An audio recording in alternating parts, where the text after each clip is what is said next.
আসসালামু আলাইকুম বন্ধুরা, আশা করি সবাই সুস্থ আছেন। বন্ধুরা, শব্দের চেয়ে ৮ গুণ গতির হাইপারসনিক মিসাইলের সফল পরীক্ষা চালালো পাকিস্তান।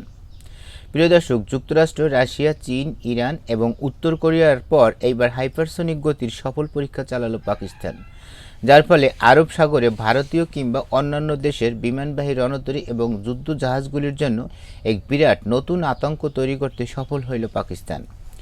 সম্পূর্ণ দেশীয় প্রযুক্তিতে তৈরি হাইপারসনিক মিসাইলটির পরীক্ষার একটি ভিডিও প্রকাশ করেছে পাকিস্তান। ভিডিওতে দেখা গেছে স্মাস নামের এই ক্ষেপণাস্ত্রটি উৎক্ষেপণের পর চোখের পলকে উড়ে গিয়ে নির্ভুলভাবে নির্দিষ্ট নিশানায় আঘাত করেছে।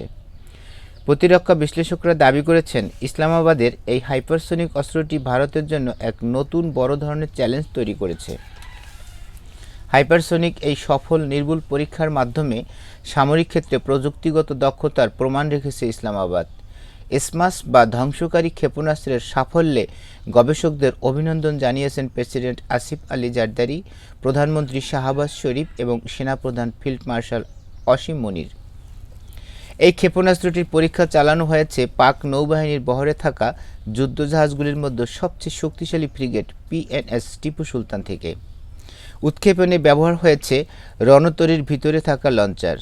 ক্ষেপণাস্ত্রটির ম্যানুভারিং ক্ষমতা অত্যন্ত ভালো, অর্থাৎ মাঝ আকাশে সাপের মতো এঁকে বেঁকে গিয়ে আঘাত হানতে পারে স্মাস নামক এই ক্ষেপণাস্ত্রটি।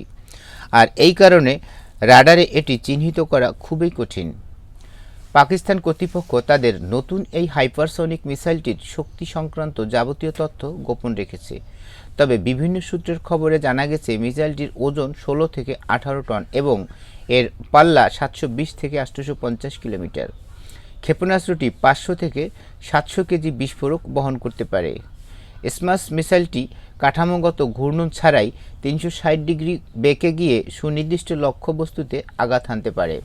প্রিয় দর্শক, আজকের ভিডিও এই পর্যন্তই।